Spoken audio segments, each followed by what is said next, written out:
Marx.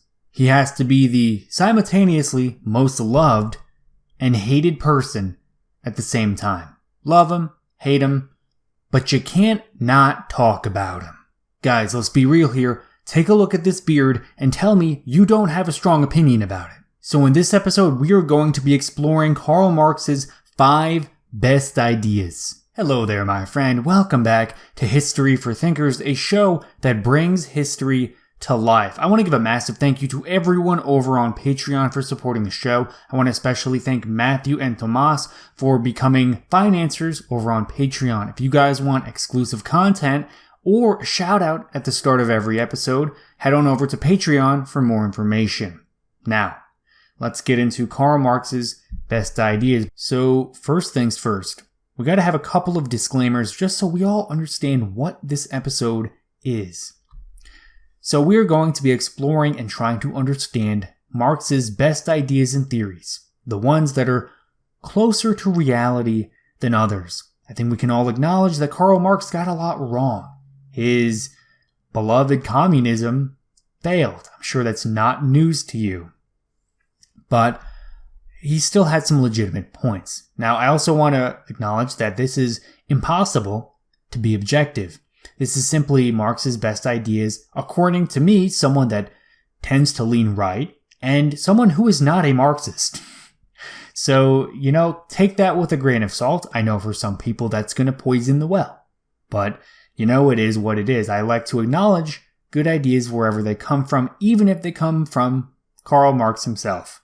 And the one thing I noticed throughout doing the research for this episode is that Marx is much better at criticizing than he is at creating new systems. He did a really good job of pointing out a lot of the flaws in capitalism and, kind of how it, it makes everyone miserable and creates a lot of suffering and exploitation. And, we'll get to that when we do. But I don't think it's controversial to say that communism is a failed ideology. It has created a lot of suffering, and it is not something that I support or condone in any way, only because it has failed. It has provided millions of people not with happiness, but with suffering.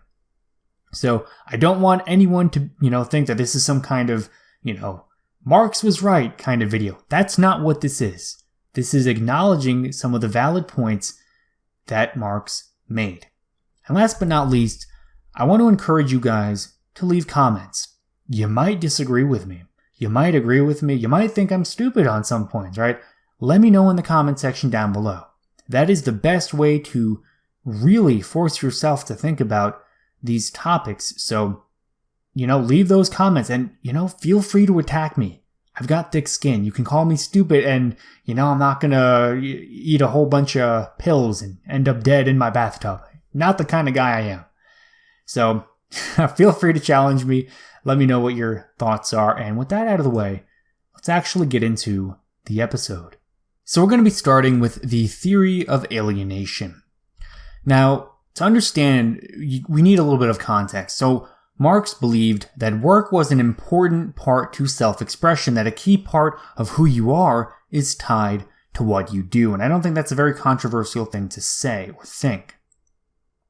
But he expanded on it much further, and he argued that industrial capitalism robs us of our fundamental nature, right? A key part of work and stuff that makes us happy. So, of course, the big question is, how does industrial capitalism rob us of this joy? Well, Marx argued that industrial capitalism turned most people into factory workers instead of skilled artisans or farmers or whatever else. And the big problem here is that factory workers, right, they typically do one tedious, repetitive task all day long, typically on an assembly line, right? Just hyper specialization at one key little thing. And that's really important for being productive, right? Because otherwise, you just don't get a whole lot done. It takes a lot of time and energy and effort if you have one person building an entire car versus a factory of people who all work on their one little part and they get really good at that. And they can pump out way more cars than that one person ever could. That's just the way it goes. Now, Marx expanded much more on his theory of alienation, and he actually identified 4 different ways that we are alienated in a capitalist economic system. So, hear me out, guys. So, the first way that we are alienated is by our product, what you make. So, as people have come away from their small farms or their small village, right, we don't have a lot of control over what we make, right? You basically take the best paying job that you can get and that's it. But what does that mean for you as the worker? Well, it means that you are going to have to work on something or create something that you probably don't really care about. And when that is the case, right, it's kind of sad, right? You think about, let's just continue with the factory example, right? Let's say that you can get a decent job that pays at a car factory. Well, you may not care about cars, right? Like, it's not your passion to sit around and make, tires for Fords, right? Like, that's just not what you were put on this planet to do. But because of the way capitalism exists, that's pretty much all you can do, right? You can accept other jobs out there, but, if this is the best paying one, you're more or less forced to, right? And most people in most jobs would probably agree that they don't really care about what it is that they work on. This is, this isn't just applying to the lower class people, right? This applies to even upper level people that are elites in society, right? You think about lawyers, right? A lot of them start out where they want to help poor people and they want to, fix the justice system. And then they realize how little money there is in doing that. So they say, screw this, and they go become corporate lawyers. And then they sit around, making sure that Walmart can squeeze every little penny out of, everyone that they possibly can. That's just the way it goes. The lawyer, even the highly paid, highly respected corporate lawyer, is alienated from what it is that they work on. And that's something, again, it applies to just about everyone that depends on their job to live. So the next way we are alienated is in our production. And this is essentially the way we work. How you work is not determined by you, but by the business owner, right? The bourgeoisie. Marx expanded on this train of thought by claiming that the worker does, quote, not feel content but unhappy, does not develop freely his physical and mental energy, but mortifies his body and ruins his mind. The worker therefore only feels himself outside his work, and in his work feels outside himself. And what he's really saying here is that people are not happy working in the way that other people determine, right? This is one of the key aspects of who we are. Again, work is a big piece of our identity.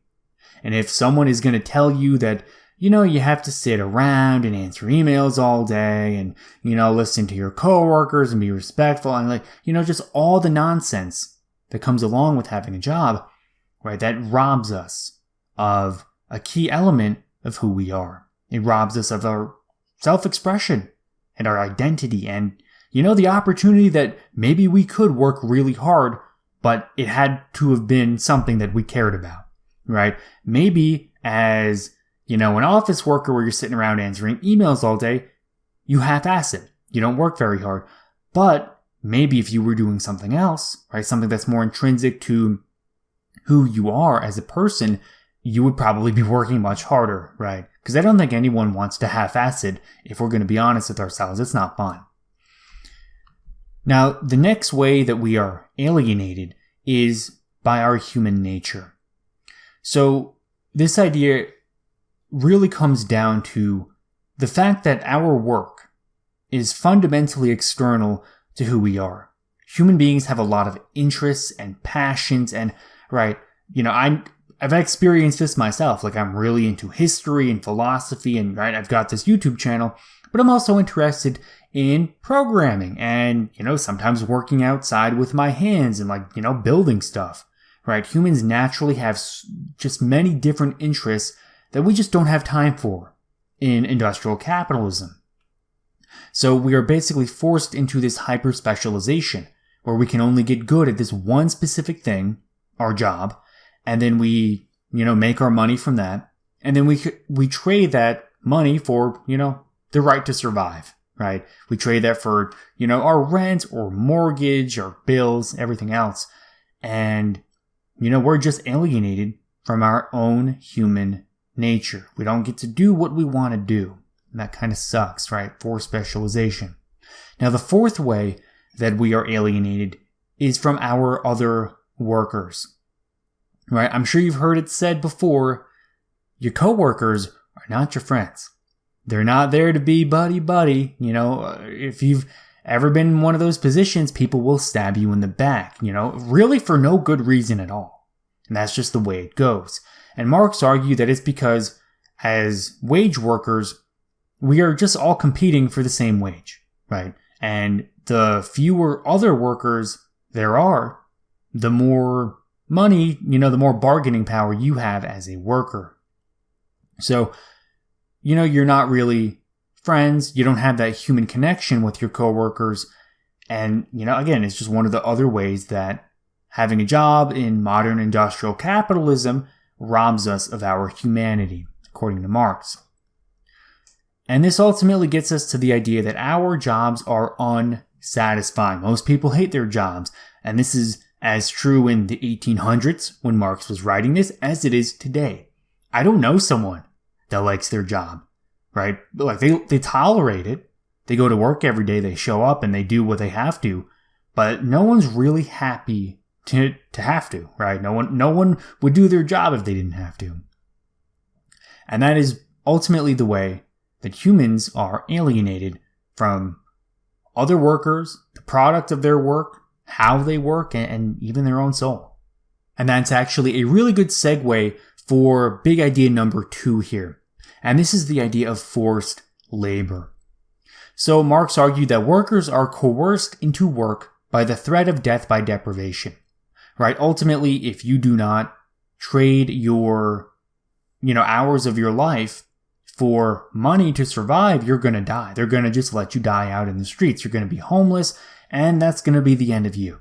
You're not going to live very long. You're not going to even get a chance to have kids or reproduce or anything. Now, Marx elaborated on this by writing, quote, "Its alien character emerges clearly in the fact that as soon as no physical or other compulsion exists, labor is shunned like the plague."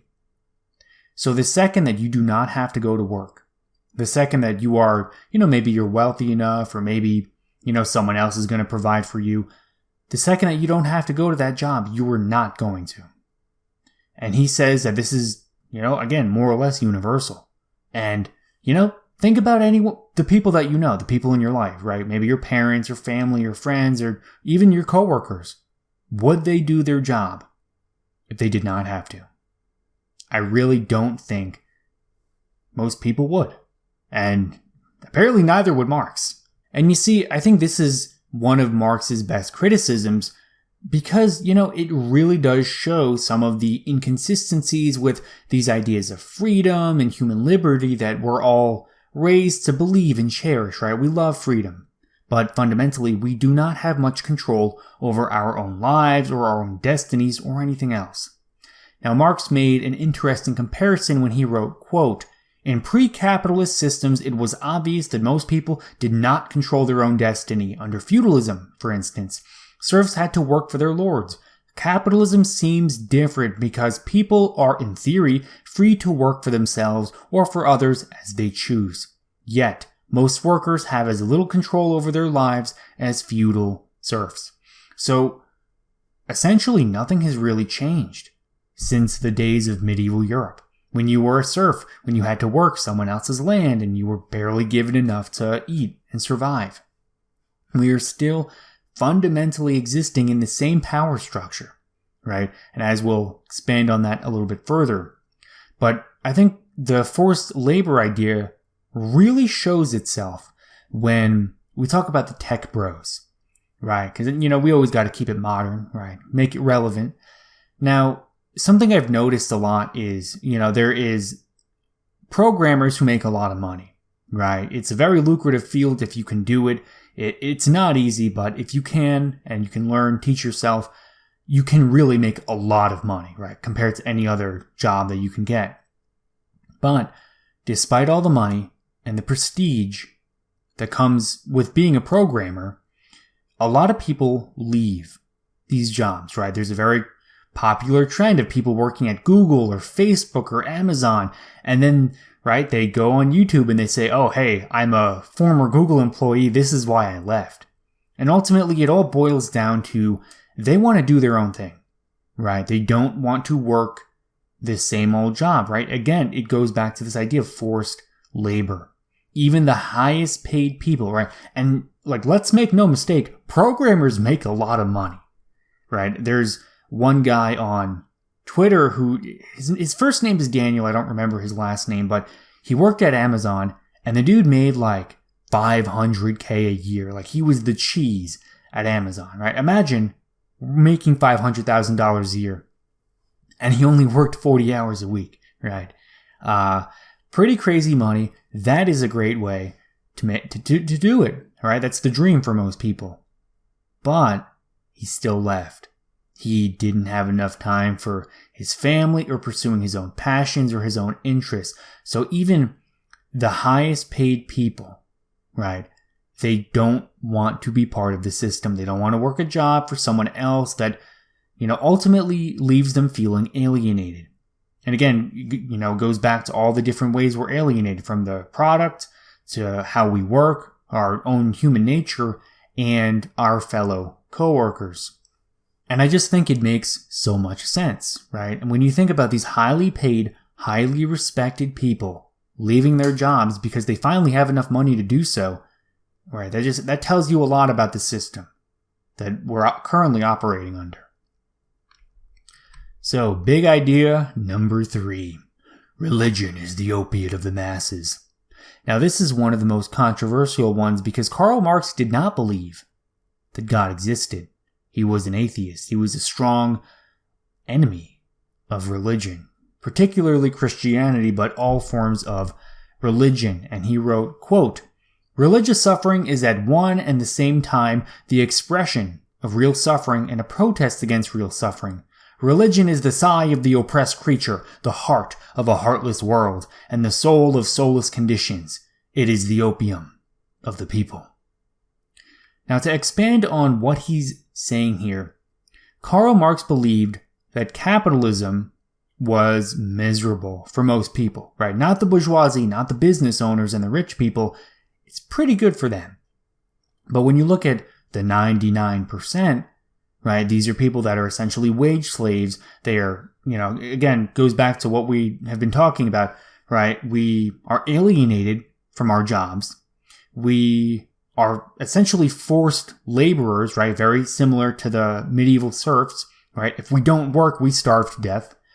And, right, then we're talking about, well, living this miserable existence. How can we cope with it? How do we cope with being wage slaves with no opportunity to escape and, being poor and exploited and making someone else rich? How do we cope? Well, Marx believed that religion came in to essentially become a painkiller, right? Oh, your life sucks? Well, life is supposed to suck, right? Worry about heaven. And he believed that this is ultimately the role of Christianity in Europe, but also religion as a whole across human civilization. And it's just such an interesting idea, because as we have come away from, miserable conditions of life, right? Even for poor people in the working class, right? Life is still better today than it was. People are coming away from religion, right? Is it not logical to ask ourselves, maybe the reason that religion was prevalent in the first place was because it essentially operated as a painkiller to the misery of our own existence, right? And again, it's just a coping mechanism to distract us from our pain that we feel by being exploited, by being wage slaves, by being alienated from our own human nature and our jobs, and, and essentially to make someone else rich, right? You think about all the Amazon workers, they live pretty rough lives. They work really hard. And then there's Jeff Bezos, who's like a gazillionaire. The dude makes like, I don't know how much money. The dude's just rich, right? I read somewhere that he makes like $1,300 a second. right? Just think about that. $1,300 in a second. I mean, a minute could pass and he makes more than some people make in a year, right? That's wild. So Marx believed that workers waste their entire lives in these miserable factories to make the owner rich. Ultimate exploitation. The entire system was set up this way, right? For those same business owners. It's not set up for the worker. And then he actually, we've already compared modern capitalism to medieval Europe a little bit. But when you think about the role of religion, right? It doesn't just play a big role in capitalism, but it also played a very big role in feudalism, right? Because again, similarly, we essentially, the working class worked the means of production, right? They worked the land. For the most part, that was farm labor. So you were out in the fields, you were planting, growing, harvesting, while the nobility, the people that owned the land, sat around and hung out and wrote books and had a good old time, right? They were just living their best lives. And then there were the people that created the food and created, all the necessities of life that made it possible for those elites to sit around and do what they do. So life was pretty miserable for the medieval serf. And both in medieval Europe and modern industrial capitalism, Marx would argue that religion is just this coping mechanism, right? It's the same way it was back then as it is today. It distracts people from the misery of their own existence. That, we should be more worried about heaven, right? This afterlife that no one can prove exists. That's what we should really be worried about. Not the misery that we feel every day at, whether it's harvesting crops for a medieval, nobility or working for your business owner. So big idea number 4 is the idea of class conflict. So essentially it goes like this, right? There are the owners and then there are the workers, and their interests are diametrically opposed. The business owner wants to make as much of a profit as they possibly can.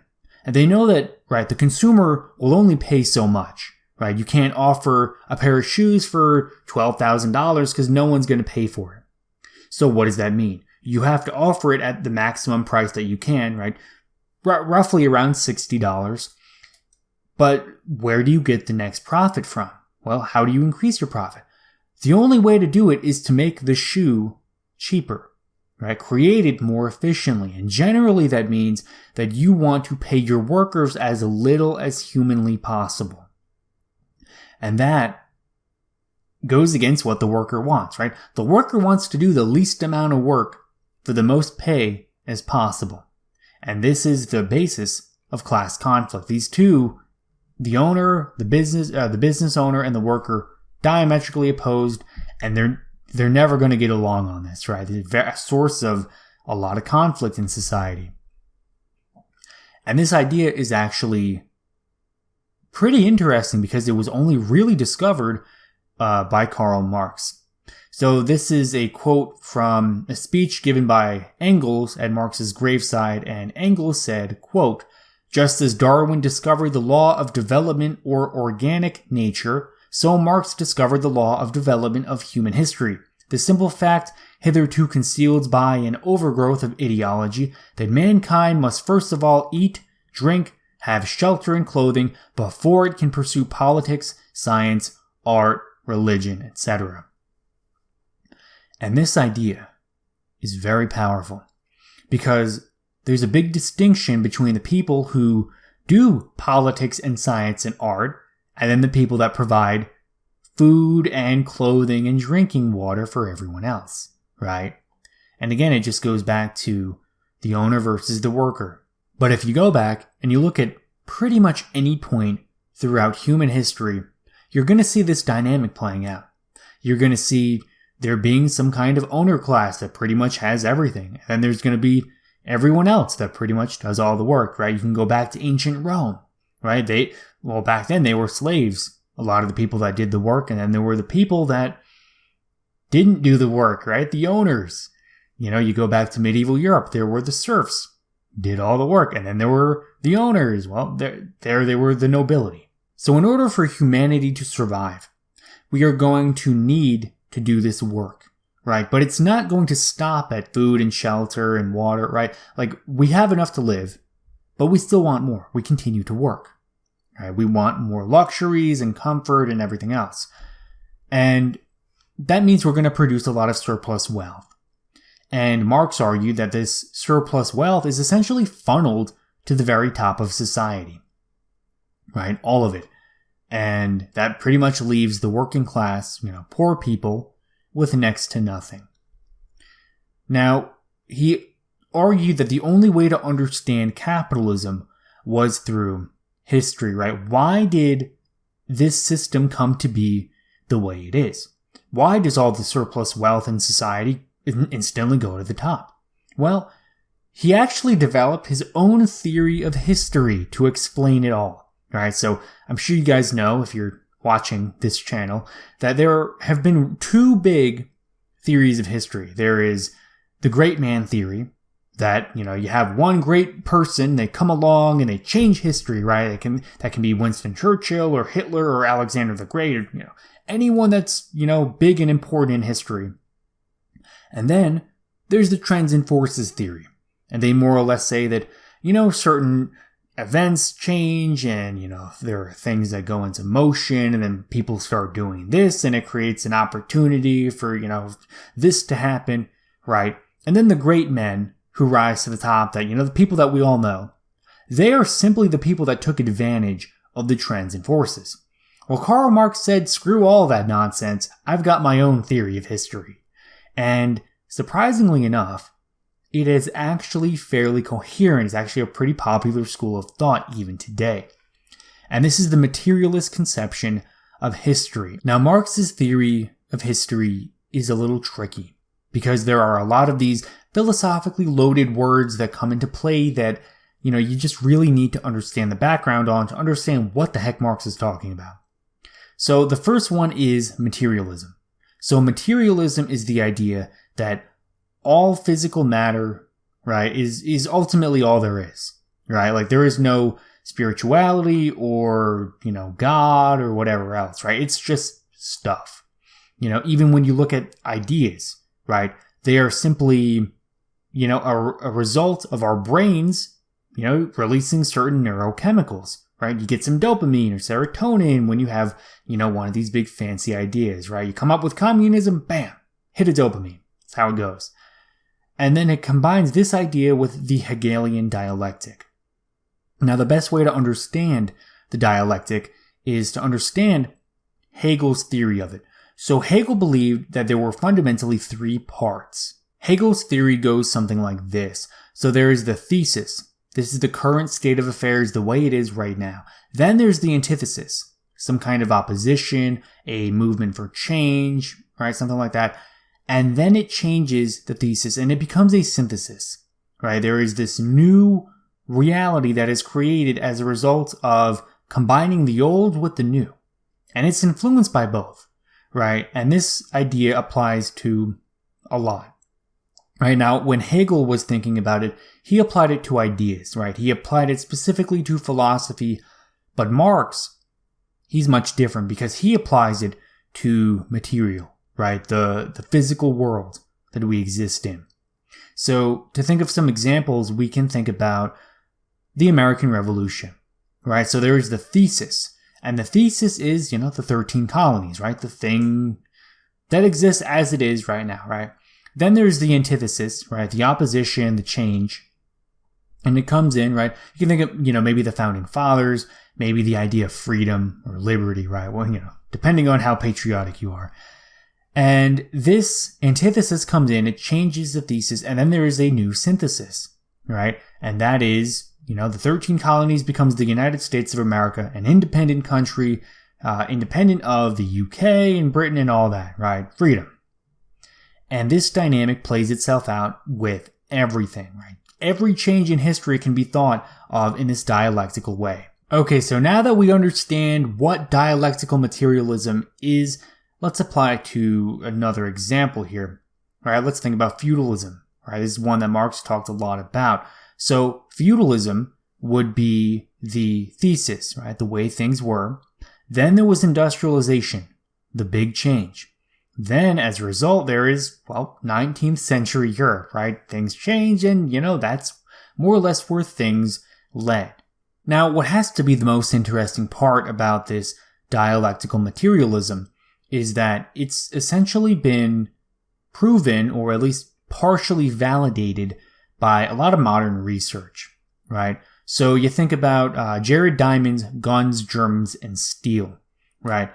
That was a really popular book, very scientific in its nature, and Diamond more or less argued that the reason Europe thrived as a continent and a civilization had more to do with the environment than it did, Europeans being born naturally superior to everyone else, right? When you look at the way the cultures interacted with each other, a lot of the way agriculture was done, right? I mean, you compare European civilization to, right, let's take the nomadic hunter-gatherers of the Eurasian steppe, right? A lot of those people, I mean, they did not settle down for a very long time.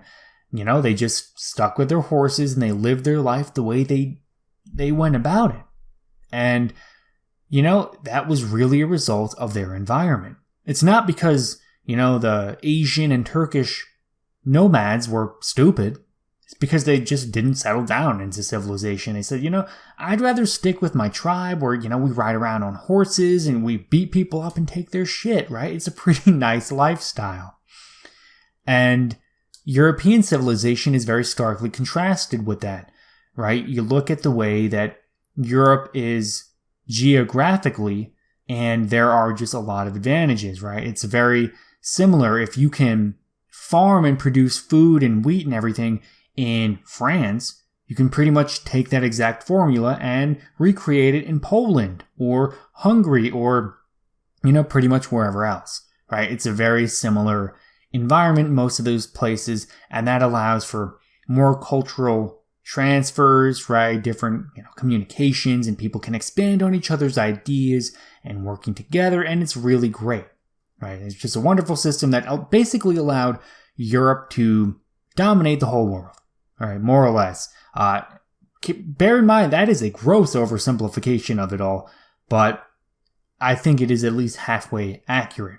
But my friends, that is going to be it for the episode. I really hope you enjoyed. Thank you so much for watching all the way through. Make sure to let me know your thoughts in the comment section down below. Maybe you think I got something wrong. Maybe, you understand some of these ideas better and you can explain it better in the comment section. I know there are some geniuses out there. I know there are some very smart people that watch this channel. So, feel free to elaborate. Let's have a conversation down there. But anyway, guys, this has been Michael from History for Thinkers. I'll see you in the next one. Peace out.